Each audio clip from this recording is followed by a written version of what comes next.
नमस्कार. Hello doctor या कार्यक्रमात मी डॉक्टर महेश चिटणीस सर्व प्रश्नांचं मनपूर्वक स्वागत करतोय. आपल्याच्या कार्यक्रमाचा विषय आहे मधुमेहापासून मुक्ती म्हणजेच डायबिटीसवरती असणारे विश्वामृत उपचार. आपल्याला माहितीच आहे की गेल्या काही वर्षांमध्ये खास करून भारतामध्ये मधुमेह म्हणजेच डायबिटीसचं प्रमाण प्रचंड वाढतंय.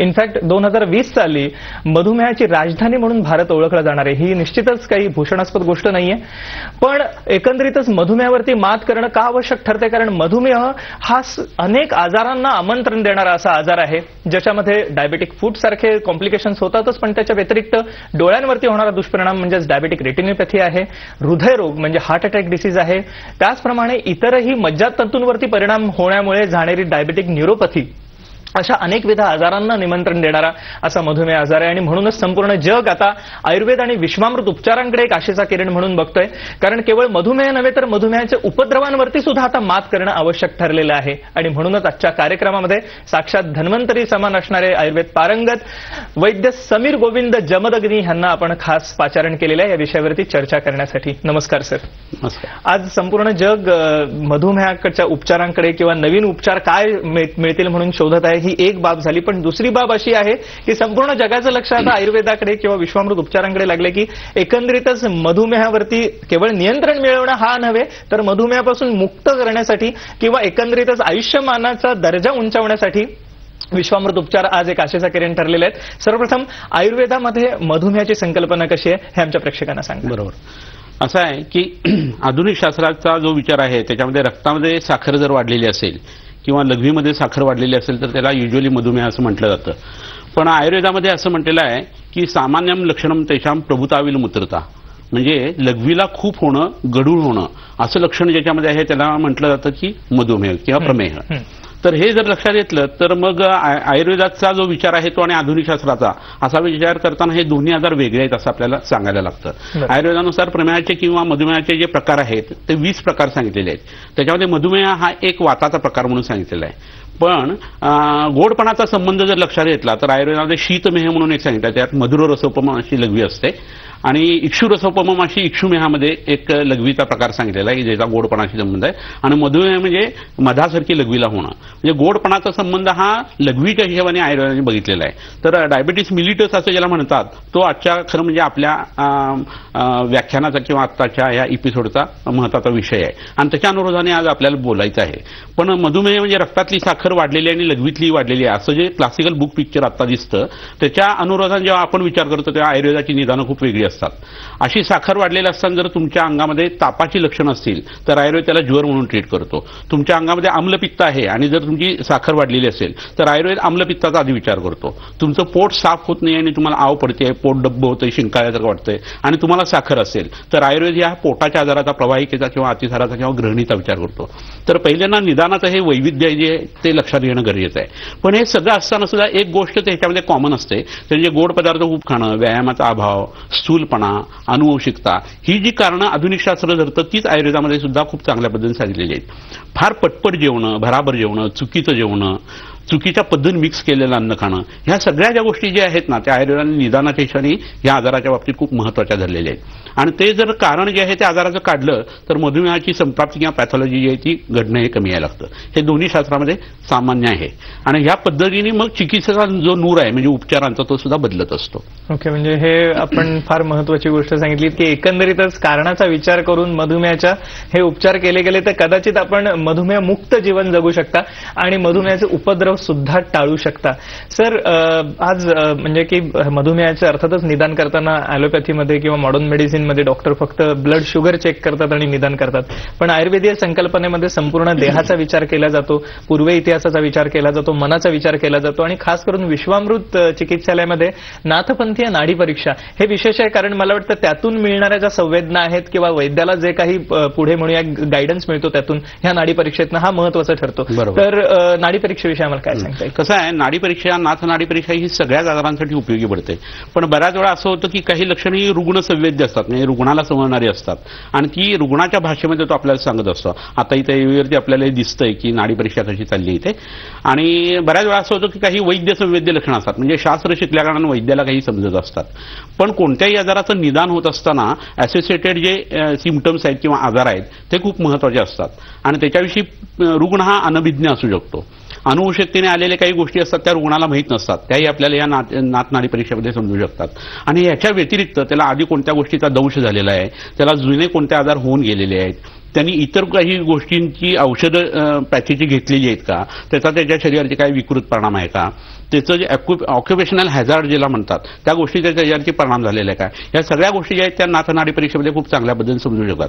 कारण तिथं वैद्याचं कॉन्सन्ट्रेशन खूप छान होतं आणि उपरुग्ण परीक्षेने रुग्ण तपासला जातो. म्हणजे बेड साईड क्लिनिक जसं असतं ना तसंच हा प्रकार असतो. ह्याच्यामध्ये लॅबोरेटरी टेस्ट जे आहे त्याच्यामध्ये पर्सनल इरर्स आणि इन्स्ट्रुमेंटल इरर येऊ शकतात, तसं नाथ नाडी परीक्षेत होत नाही. आणि त्यामुळे निदान जे आहे ते व्यवस्थित होतं आणि कोणत्याही शास्त्रामध्ये निदान छान झालं तर त्याचे उपचार सुद्धा छान होतात आणि हे आपल्या दवाखान्याचं वैशिष्ट्य आहे माझ्यामध्ये. जर का निदान अचूक होऊ शकलं तर त्याचे उपचारही संपूर्ण होऊ शकतात. हा एक मला वाटतं वैशिष्ट्यपूर्ण असा भाग आहे एकंदरीतच विश्वामृत चिकित्सालयामधील निदानाचा आणि निदानामधील नाडी परीक्षेचा. खास करून निदानामध्ये अर्थातच आपण म्हणालात तसं की रुग्णाचा पूर्व इतिहास बाकी पण गोष्टी, पण नाडी परीक्षेचं हे महत्व आहे की जे रुग्णाला स्वतःला माहिती नाहीये ते वैद्यापर्यंत पोहोचू शकतं नाडी परीक्षेमधनं आणि हे फार महत्वाचं आहे. कारण बऱ्याच गोष्टी बाबतीत रुग्ण कधी कधी स्वतःला माहिती नसतं, अनभिज्ञ असतो. थोडंसं उपचारांकडे वळत असताना अर्थातच हा निदानाचा भाग झाला की नाडी परीक्षेद्वारे आज एक अचूक निदान होऊ शकतं. उपचारांमध्ये आज विविध उपचार आहेत, आपण नेहमी कार्यक्रमामध्ये चर्चा करत आलेलं औषधं आहेत, पंचकर्म आहे, वेगवेगळ्या प्रकारचे वैशिष्ट्यपूर्ण चिकित्सा आहेत. पण खास करून विश्वामृत चिकित्सालयाचं मला वैशिष्ट्य वाटतं की ताज्या वनस्पतींपासून बनवलेल्या रसांची जी औषधं आहेत ती मला वाटतं जास्त परिणामकारक कधी कधी सिद्ध होऊ शकतात. तर काही वनस्पती खास मधुमेहावर काम करणाऱ्या आम्हाला सांगता येतील? बरोबर. इथं मी काही वनस्पती मुद्दामून आणलेल्या आहेत. त्यातली ही जीतसाया नावाची वनस्पती आहे. ही सिंहगडच्या डोंगरांना आम्ही आणलेली आहे. कोकण प्रदेशामध्ये आणि याच्यामध्ये मावळाच्या प्रांतामध्ये ही वनस्पती मिळते. इतर विदर्भात वगैरे आणि सातपुड्याच्या डोंगरामध्ये सुद्धा ही वनस्पती मिळते. याच्या बरोबरीनं आणखीन एक वनस्पती इथं आहे, तिचं नाव सप्तकपी असं आहे. तर हे सप्तकपीचं मूळ जे आहे ते आणि या जीतसायाचं मूळ हे दोन्ही उगाळून जर एकत्र पोटामध्ये एक एक चमचा गंध घेतलं, लक्षात घ्या की हे 7 दिवस घ्यायचं आणि 7 दिवस बंद ठेवायचं असतं. असं जर घेतलं तर शरीरामध्ये रक्तातली जी साखर वाढलेली आहे ती उत्तम पद्धतीने कमी येते आणि यकृताला उत्तेजना मिळाल्या कारणानं यकृताच्या आसमंतातलं पचन जे आहे ते सुधारतं आणि रक्तातली ही साखर कमी यायला लागते आणि लघवीतली साखर उत्तम पद्धतीने कमी यायला लागते. कोणत्याही वनस्पतीचा ताजा रस वापरला ना की त्याचा परिणाम जो आहे तो आपल्या शरीरातल्या रक्ताच्यावरती साक्षात आणि पटकन घडतो. ओल्या वनस्पती असल्याने त्या जिवंत असतात, आपला देह जिवंत आहे आणि स्वरस ही कल्पना तिथं वापरल्या कारणानं त्यातलं क्लोरोफिल जे आहे ते आपल्या रक्तामध्ये भिनतं आणि त्याच्यामध्ये जे एमजी आहे ते फक्त एफीनी रिप्लेस होतं आपल्या रक्तामध्ये आणि त्यामुळे लगेच नवचैतन्य प्राप्त झाल्यासारखं रुग्णाला वाटायला लागतं आणि झपाट्याने ब्लड शुगर जे आहे ते कमी यायला लागतात. तर ह्या उपचारांचा परिणाम हा आपल्या पॅनक्रियाजवरती सुद्धा येतो, यकृतावरती सुद्धा येतो, ग्रहणी किंवा ड्युओडेनम म्हणून जो भाग आहे तिथल्या पचनांच्यावरती सुद्धा येतो आणि त्या माणसाला शारीरिक आणि मानसिक दोन्ही लक्षणं जी आहेत ती झपाट्याने कमी येतात. तर हे आपल्या दवाखान्याचं माझ्या मते वैशिष्ट्य आहे. Yes sir. एक आवर्जून भाग की आपण ऑफकोर्स बाकीचे आपण उपचार आहेत त्यांच्याविषयी जाणून घेऊया, पण एक खास वैशिष्ट्यपूर्ण उपचार अजून एक केला जातो खास करून विश्वामृत चिकित्सालयामध्ये, तो आहे अग्निकर्माचा. आपण बऱ्याच आजारांमध्ये सर अग्निकर्म ही संकल्पना वापरता आणि कदाचित आज नवीन पिढीतल्या वैद्यांना सुद्धा ही कदाचित फार जाणीव नसणारी अशी संकल्पना आहे. काय सांगता येईल सर अग्निकर्म? अग्निकर्माच्या बाबतीत असं आहे की अग्निकर्माने एकदा नष्ट झालेला आजार पुन्हा येत नाही असं आयुर्वेद ग्रंथांच्या मध्ये म्हटलेलं आहे. जसं क्षारकर्माने उत्पन्न झाल्यानंतर तसं आता आपण टीव्हीवरती बघतोय की नाभी प्रदेश म्हणजे बेंबीच्या बाजूला ते वैद्य जे आहे ते सोन्याच्या सळीने अग्निकर्म करतायत. तर नाभीपासून साधारण 1 अंगुळ म्हणजे मधल्या बोटाचं जे पेर आहे त्याच्या लांबी एवढं रुंदी एवढं असं अंतर घ्यायचं आणि तिथं अग्निकर्म केलं जातं. तर या नाभीच्या खालच्या बाजूला आतमध्ये जिथं ग्रहणी नावाचा अवयव आयुर्वेदाने सांगितलाय तिथं महाभगवान विष्णू जे आहेत ते वैश्वानराच्या रूपात बसलेले आहेत. अहम वैश्वानरो भूत्वा प्राणिनाम देहमाश्रिता जे म्हटलं जातं त्या अनुरोधाने. आणि रोगा हा सर्वेपी मंदग्नो म्हणजे प्रत्येक आजार जो आहे तो अग्नी मांद्यातून उत्पन्न होतो. तर अग्नीला अग्नीची जर चिकित्सा केली गेली तर समानाने समानाची वाढ होते. तिथं जो झटका त्यावेळेला बसतो भाजलेल्याचा त्याचा परिणाम जो आहे तो बृहद अंतरावरती किंवा मोठ्या तड्यावरती येतो. तिथल्या वातातही शमन होतं आणि अनुलोमन होतं. मल आणि मूत्र प्रवृत्ती छान व्हायला लागते आणि यकृताच्या आसमंतातलं जे पचन आहे ते सुधारतं आणि त्यामुळे मधुमेहाची जी संप्राप्ती घडते तिथून त्याला अटकाव बसतो. नो डाऊट की ह्याच्यावर पोटातली औषधं वापरायला लागतात, पण ही अग्निकर्म ही आपल्या दवाखान्यातली एक वैशिष्ट्यपूर्ण चिकित्सा आहे की जी मधुमेहाच्या प्रत्येक रुग्णाला आपण करतोच. मला वाटतं एक असे महत्वाचे असे उपचार होते आपण बघितले आता की अग्निकर्माद्वारे, कारण आयुर्वेदात सांगितलं आहे रोगाः सर्वेपि मंदेग्नो, म्हणजे अग्नी मांद्य झाल्यामुळे बरेचसे हे सर्व रोग हे निर्माण होतात आणि ह्याच्यावरती अग्निकर्म एक प्रभावी चिकित्सा ठरते. डायबिटीस पासून मुक्ती, मधुमेहापासून मुक्ती हे आपल्याला विश्वामृत उपचारांनी मिळू शकते. अर्थातच आपण याविषयी चर्चा करत आहोत. सर, ह्या आपण वैशिष्ट्यपूर्ण चिकित्सांविषयी बोललो. एकंदरीतच मधुमेहाचे उपचारांची जेव्हा दिशा ठरवली जाते ती कशी ठरवली जाते आणि कोणकोणते उपचार आज केले जाऊ शकतात? मधुमेहाच्या उपद्रवांविषयी पण आपल्याला चर्चा करायची आहे, पण ती थोडीशी कार्यक्रमाच्या उत्तरार्धात करूया. पण सर्वसाधारण मधुमेह रुग्णांसाठी काय संकल्पना आहे? कसं होतं, मधुमेहाचा रुग्ण आपल्याकडे आल्यानंतर त्याचं बळ किती आहे, तो दिसताना कसा दिसतो, स्थूल दिसतो का कृशी दिसतो, ही गोष्ट खूप महत्वाची आहे आयुर्वेदाच्या हिशोबाने. म्हणजे स्थूल रुग्ण आहे आणि त्याचं बळ चांगलं असेल तर त्या माणसाला पंचकर्माची ट्रीटमेंट जी आहे ती चांगली लागू पडते. आणि एखादा कृश आणि दुर्बल असा माणूस असेल तर त्याला शमनचिकित्सा म्हणजे पोटातली औषधं हे महत्वाचं असतं. तर ह्या अनुरोधाने पहिल्यांदा रुग्णाची परीक्षण आम्ही करतो आणि मग पोटामध्ये औषधं देत असताना शमनचिकित्सा जी आहे त्याच्यामध्ये वसंत कुसुमाकर नावाचं औषध आहे ते खूप प्रभावी उपयोगी पडतं. हेमगर्भ रसायन म्हणजे हेमगर्भ जे आहे त्याच्यामध्ये शतावरी आणि इतर पुन्हा नावासारखी औषधं घालून त्याचाही वापर जो आहे तो जेवणाच्या नंतर आम्ही करायला सांगत असतो. आणि ह्या सगळ्याच्या बरोबरीनं पंचकर्म करायचा जेव्हा प्रसंग येतो त्यावेळेला त्या रुग्णाच्या शरीरात कफाची जर लक्षणं खूप असतील तर पहिल्यांदा पाचन, स्नेहसंवेदन अशा पद्धतीचे उपक्रम करून नंतर त्या पोटातला जो विकृत कफ आहे तो काढणं हे पहिलं काम करायला लागतं. कारण हा आजार पहिल्यांदा सुरू जो होतो तो कफाच्या दृष्टीमुळे किंवा विकृतीमुळे उत्पन्न होतो. नंतर हळूहळू त्याचं रूपांतर जे आहे ते पित्त जे प्रमेहात होतं आणि नंतर हे सगळे जे प्रमेह आहे ते उपेक्षा केली किंवा ट्रीटमेंट घेतली गेली नाही तर मग मधुमेहामध्ये कन्वर्ट होतात आणि मग त्याचा लोकांना त्रास व्हायला लागतो. तर हे पहिल्यांदा चय एव जय दोषम अशा पद्धतीने आजाराची लक्षणं दिसायला लागली. हे दातावरती घाण येते, घाम चिकट पद्धतीचा येतोय, केसामध्ये गुंता होतोय, चिडचिड त्रागा होतोय, पुन्हा अशक्तपणा खूप वाढतोय, खूप तहान लागतेय, लघवी जी आहे ती फार वेळा व्हायला लागलेली आहे, रात्री उठून लघवीला जायला लागतंय किंवा आपण जिथं युरिन केलेलं आहे तिथं डोंगळे किंवा मुंगळ्या जर लागायला लागल्या तर या सगळ्यावरनं आपल्याला हे लगेच लक्षात यायला पाहिजे की आपण मधुमेहाच्या अवस्थेत, प्राथमिक अवस्थेत तर नाही आहे ना. दात जर पटकन किडायला लागले, आई वडिलांना मधुमेह असला तर ह्या माणसांनी कधीही निग्लेक्ट करू नये आणि थोडीशी लक्षणं जरी आली तरी पटकन जाऊन वैद्याला भेटायला पाहिजे आणि या ट्रीटमेंटची सुरुवात करून घ्यायला पाहिजे. येस, मला वाटतं हे अतिशय महत्वाचं आहे आणि आता विश्वामृत चिकित्सालय पुणे, मुंबई ह्या दोन्ही ठिकाणी कार्यरत आहे. आपण जरूर डायबिटीस पासून मुक्ती, मधुमेहापासून मुक्ती या विषयावर चर्चा अशीच चालू ठेवूया एका छोट्याशा विश्रांतीनंतर. नमस्कार, हॅलो डॉक्टर या कार्यक्रमात मी डॉक्टर महेश चिटणीस पुन्हा एकदा सर्व श्रोत्यांचं मनपूर्वक स्वागत करतोय. आपली आता या ठिकाणी चर्चा सुरू आहे ती साक्षात धन्वंतरी समान असणारे वैद्य समीर गोविंद जमदग्नी यांच्याबरोबर मधुमेहापासून मुक्ती या विषयावरती. आपण मधुमेहाच्या आयुर्वेदीय संकल्पनेचं आता त्यांच्याकडनं मार्गदर्शन घेतलं. त्याच पद्धतीने आज कशा रीतीने खास करून ताज्या वनस्पतींच्या रसांपासून बनवलेली औषधं आणि वैशिष्ट्यपूर्ण चिकित्सा, अग्निकर्मासारख्या चिकित्सा कशा रीतीने मधुमेहापासून आपल्याला मुक्ती देऊ शकतात ह्याविषयी मार्गदर्शन घेतलं. पुन्हा एकदा कार्यक्रमाकडे वेळ असताना सर थोडंसं मधुमेहाच्या उपद्रवांविषयी आता बोलूया, कारण डायबिटीसमुळे विविध प्रकारचे कॉम्प्लिकेशन्स क्रिएट होतात. डायबेटिक फूट हे नोन कॉम्प्लिकेशन आहे, म्हणजे पायाला न भरणाऱ्या जखमा किंवा गँग्रीन होणं आणि कधी कधी पाय कापावा लागण्या येईपर्यंत परिस्थिती उद्भवते. डोळ्याचं म्हणजे पटल खराब होऊन डायबेटिक रेटिनोपॅथी होते, हार्ट अटॅक सारखा आजार निर्माण होऊ शकतो किंवा इतरही अनेकविध आजार, डायबेटिक न्यूरोपॅथी आहे किंवा इतरही अनेक आजार निर्माण होऊ शकतात. पॅरालिसिस, पक्षाघातासारखाही आजार निर्माण होऊ शकतो. तर कशा रीतीने आयुर्वेदाने ह्या उपद्रवांचा विचार केलेला आहे, काय सांगता येईल? बरोबर. कसं आहे, मधुमेह एकदा झाला आणि त्याच्याकडे जर दुर्लक्ष केलं गेलं तर 5 ते 15 वर्षात युजली ही कॉम्प्लिकेशन्स ती यायला लागतात. आणि त्याचा जर विचार करायचा झाला तर ह्या प्रत्येक गोष्टीचा संबंध हा रक्तवाहिन्यांशी आहे असं लक्षात येतं. जे मायक्रो सर्क्युलेशन आहे छोट्या रक्तवाहिन्यांच्यातलं ते ह्याच्यात हॅम्पर व्हायला लागतं, कारण रक्त जे आहे त्याच्यामध्ये साखर खूप वाढलेली असते.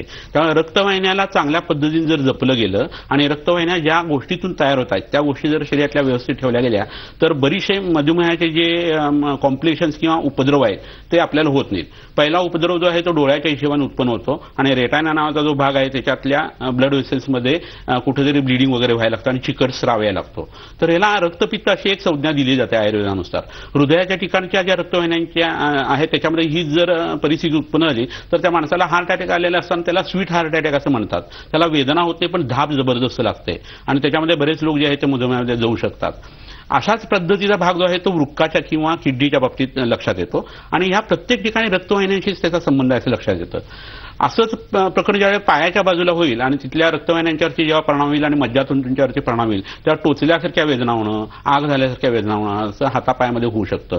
हाच भाग जो आहे तो दातांच्या ठिकाणी व्हायला लागला तर दात आहे ते हळवे बनायला लागतात, हिरड्यातून रक्तस्राव व्हायला लागतो आणि हे लक्षण दिसलं की प्रायः 5 ते 6 वर्षामध्ये किडनी फेलरमध्ये पेशंट लँड होतो.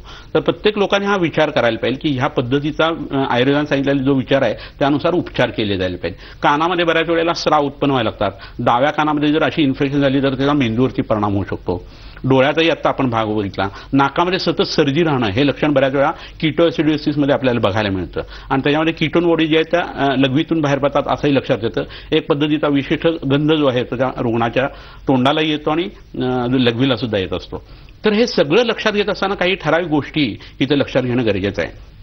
आपल्या शरीरातलं रक्त जर चांगलं झालं तर त्यापासून रक्तवाहिन्या तयार होत असतात.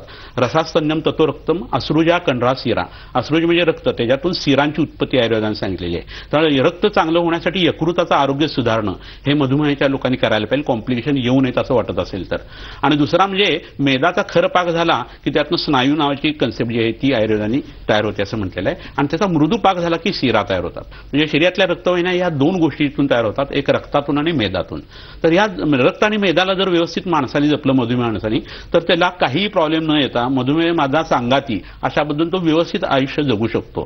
तर ह्याच्यासाठी व्यायाम, माफक आहार आणि त्याच्या पद्धतीने योग्य वैद्याचं मार्गदर्शन जवळच्या घेणं हे गरजेचं आहे.